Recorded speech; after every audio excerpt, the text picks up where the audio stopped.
Abby na Paul wanahamia katika nyumba mpya iliyoko mashambani. Wanapendezwa sana na mfumo wa kisasa uliowekwa humo, ukiwemo kamera zilizofungwa na vioo vilivyoimarishwa kwa usalama zaidi. Dalali wa nyumba anawaonesha chumba kikuu cha kulala pamoja na bafu lililo mbele ya dirisha kubwa sana. Hata hivyo, kuna chumba kimoja kinabaki bila samani kwa sababu kinaweza kuwa chumba kizuri cha mtoto baadaye. Paul anafungua maboksi ya mizigo yao na kuweka simu ya zamani yenye waya sebuleni. Abby anaweka frame zenye picha za harusi yao.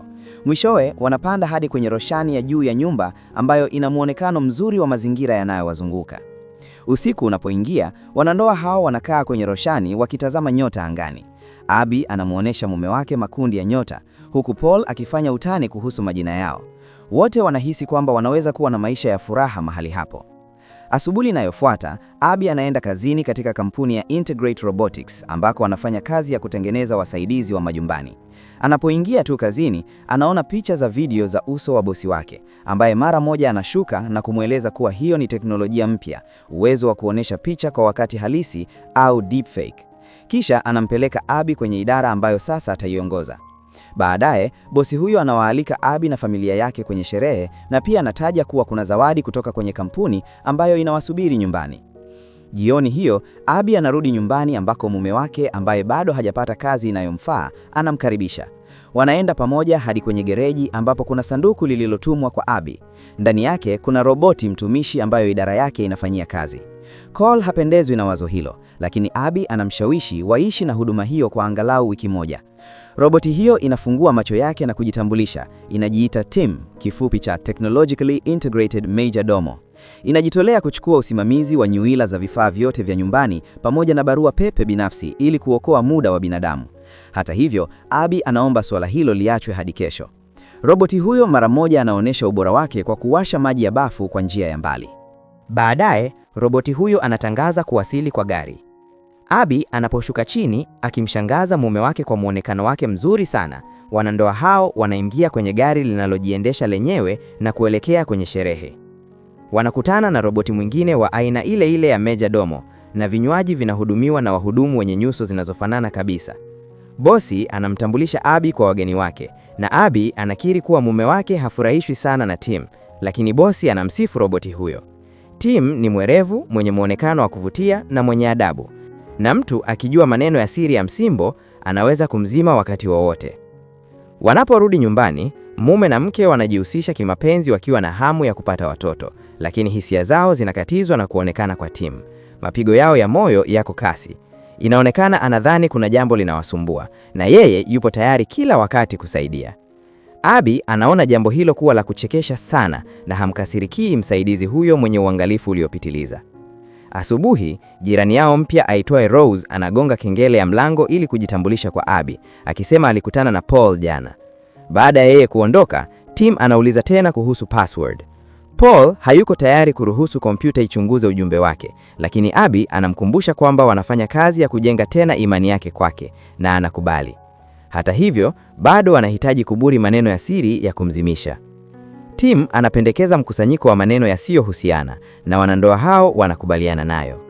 Abby na Paul wanaendelea na shughuli zao za siku. Panya anaponaswa kwenye mtego, Tim anamtazama kwa muda kisha anamrusha ndani ya mashine ya kusaga taka.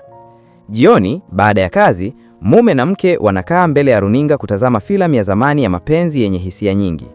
Abby anamwalika Tim kutazama filamu pamoja nao. Paul anasinzia haraka, lakini roboti inatazama filamu hiyo kwa makini sana, ikihisi huruma na uelewa kwa mahusiano ya wahusika. Filamu inapomalizika, Tim anamuomba Abby amwelezee maana ya upendo. Abby anasema kwamba upendo ni kutaka kuwa na mtu fulani na kufanya maisha yake yawe bora zaidi. Roboti huyo anakiri kwamba angependa kupendwa. Asubuhi inayofuata, Paul anajitolea kumwandalia mke wake kifungua kinywa, lakini inageuka kuwa Tim tayari ameandaa kila kitu, akiweka vyombo mbele ya Abby. Tim anaeleza ratiba ya Abby ya siku hiyo, kisha anamwambia kwamba Paul hana cha kufanya leo.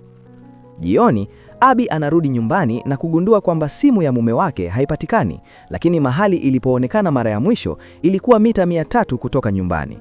Abby anakwenda na kugundua kuwa hapo ni nyumbani kwa Rose. Anaporudi, anaenda kuoga, ambapo Paul anamkuta. Paul anaeleza kuhusu siku yake na jinsi Rose alivyoomba msaada wake, jambo ambalo alimsaidia. anamuomba mke wake asiwe na wivu kwa sababu yeye anampenda yeye peke yake. Siku inayofuata, wanandoa hao wanatembelea kituo cha kupanga uzazi wakitumaini kupata msaada wa kuwa wazazi. Jioni, wanapojiandaa kwenda kwenye mgahawani, Abby anamuomba Tim ushauri kuhusu gauni lake. Tim anapendekeza avae rangi nyekundu na akimtazama, anakiri kwamba Abby ni mrembo kwa sababu uso wake una uwiano kamili. Abby anamuomba amfungie zipu ya gauni lake, lakini mkono wa roboti unashindwa kufanya kazi vizuri na kwa bahati mbaya analirarua gauni hilo. Roboti anaingiwa na hofu. Abby anamtuliza na kuvaa gauni jingine. Wakiwa mgahawani, Paul anafichua kwamba amepewa ofa ya kazi huko London, lakini Abby anapinga vikali kwa sababu waliamua kuanza maisha mapya pamoja na kutokuwepo kwake kwa muda mrefu hakutasaidia kutatua matatizo yao. Siku inayofuata, Abby anarudi nyumbani akiwa na zawadi kwa ajili ya Paul na anamkuta Rose uani ambaye ameandaa mradi wa bustani kwa ajili yao. Abby anahisi wivu, lakini Paul anafurahi sana kuhusu sweta aliyopewa. Baadaye Abby anakumbuka kwamba anahitaji kuangalia majibu ya vipimo vyake, lakini muda wa kupiga simu umeshapita. Tim anajitolea kumfanyia hilo na Abby anamsikia akizungumza na kliniki kwa kutumia sauti yake mwenyewe. Abby anashangaa sana kwa sababu hakujua kuwa msaidizi huyo ana uwezo huo, lakini Tim anamthibitishia kwamba hilo ni kwa ajili ya urahisi wa wamiliki wake. Jioni, Paul anaripoti kwamba hakuweza kuipata sweta mpya na kwamba Tim amekuwa nje siku nzima. Kisha gari linasimama kwenye baraza la nyumba na Tim, ambaye sasa amebadilisha rangi ya nywele kuwa kahawia nyeusi, anashuka, akieleza kwamba Abby anapenda watu wenye nywele za kahawia, hivyo alitaka kumpendeza. Anapoona Paul amekasirika, roboti anaahidi kurudi kwenye muonekano wake wa awali. Lakini baada ya wanandoa hao kuondoka, anakaa kwa muda mrefu akiitazama picha yao ya harusi. Siku inayofuata, Abby anafanikiwa kurekebisha utendaji sahihi wa mkono wa roboti na bosi wake anadai toleo jipya la mfumo liwekwe kwenye modeli zote, ikiwemo zile zilizopo kwenye nyumba za wafanyakazi wa kampuni. Baadaye Abby anaelekea nyumbani na kwa bahati mbaya anakutana na Rose ambaye anapendekeza watembee pamoja. Njiani wanasimama kwenye dirisha la maonesho ya duka na Rose anaonesha medali yenye umbo la ua ambayo anaipenda. Lakini Paul anakuja na kumchukua mke wake ili amwambie kwamba amepata kazi. Wanaporudi nyumbani, wanasherehekea kitandani bila kujua kwamba roboti huyo anaendelea kufuatilia kila kitu kinachotokea ndani ya nyumba, na anamsikia Paul akimwomba tena mke wake wamrudishe roboti huyo kwenye kampuni. Tim anaporudi, anaonyesha ujuzi wake mpya kwa kumpa Abby masaji ya miguu, jambo ambalo Paul analiona. Baadaye roboti huyo anakaa ghafla kwenye kinanda na kupiga wimbo anaoupenda Abby, kisha anataja tarehe ambazo Paul alinunua tiketi za tamasha kwa ajili yao. Lakini Abby anakumbuka wazi kwamba siku hizo walikuwa nyumbani. Akiwa amekasirika, anaenda chumbani na kupuuza maelezo ya mume wake.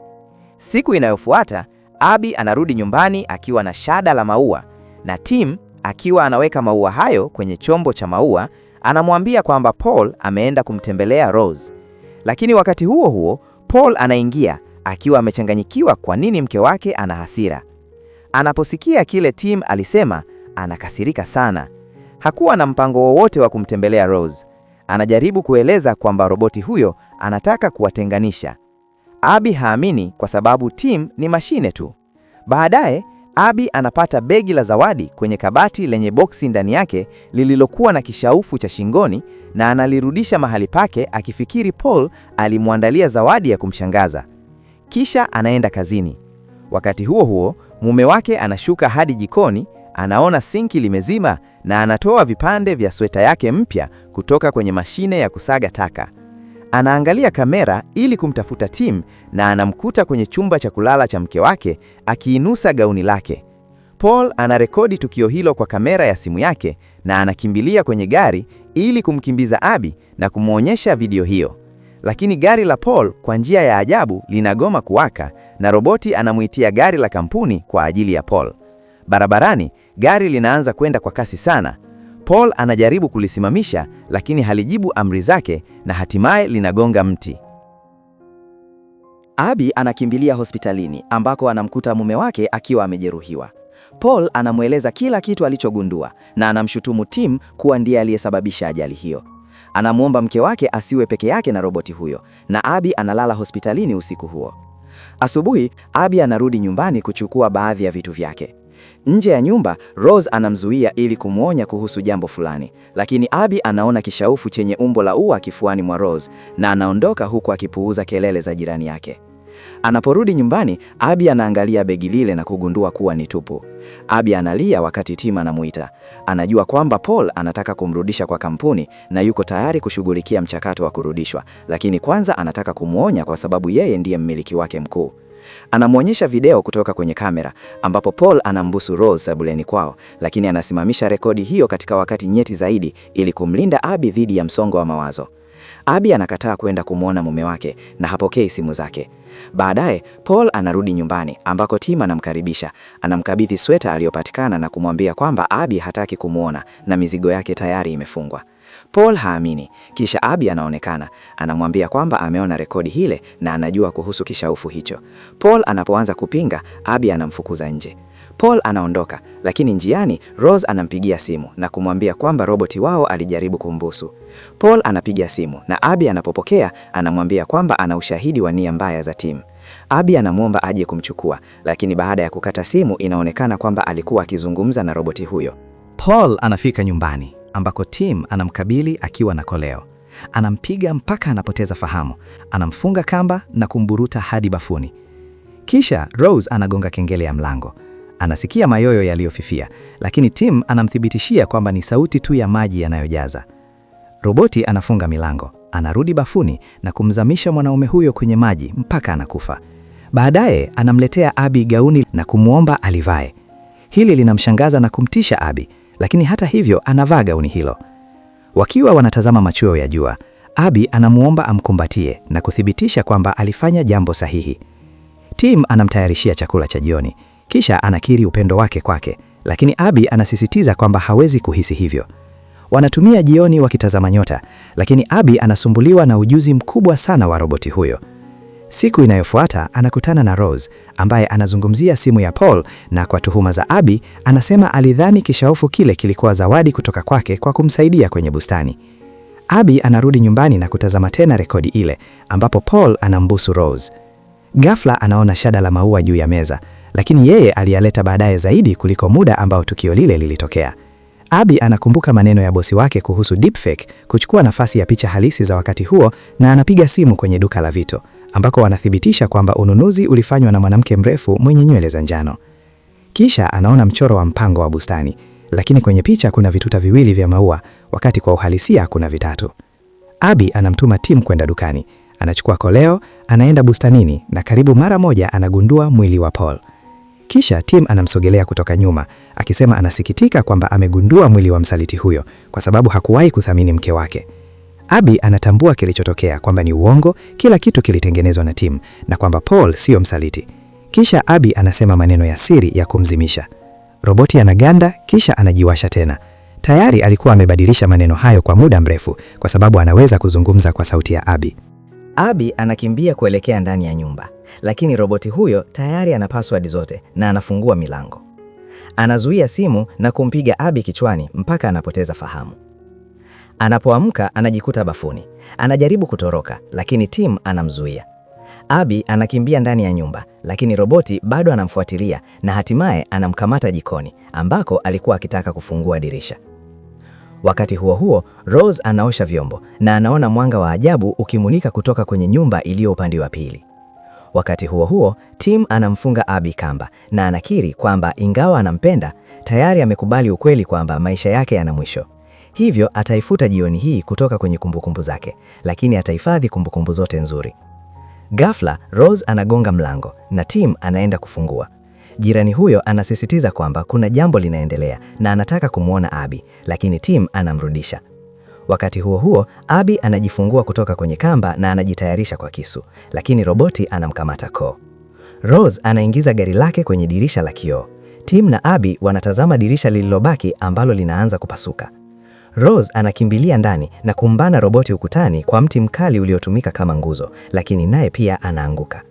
Tim anazimika na Abby anamkimbilia jirani yake, lakini ghafla roboti anajiwasha tena na kumuua Rose kwa kisu cha jikoni, akieleza kwamba sasa Abby ndiye atakayeshtakiwa kwa mauaji hayo kwa sababu yeye haachi alama za vidole. Abby anajaribu kumzuia Tim na roboti anajisahau akisema kwamba bado ana maneno ya siri ya kumzimisha kwa sababu bila hayo hawezi kufanya kazi, lakini Abby hatawahi kusema maneno hayo. Kisha anajiandaa kumtupa kutoka kwenye roshani ya juu ya nyumba.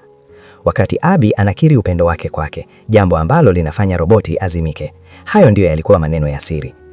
Akiwa bado haamini kabisa kwamba ameokoka, Abby anaangalia bangili yake ya kitabibu ambayo inaonyesha kwamba yeye ni mjamzito.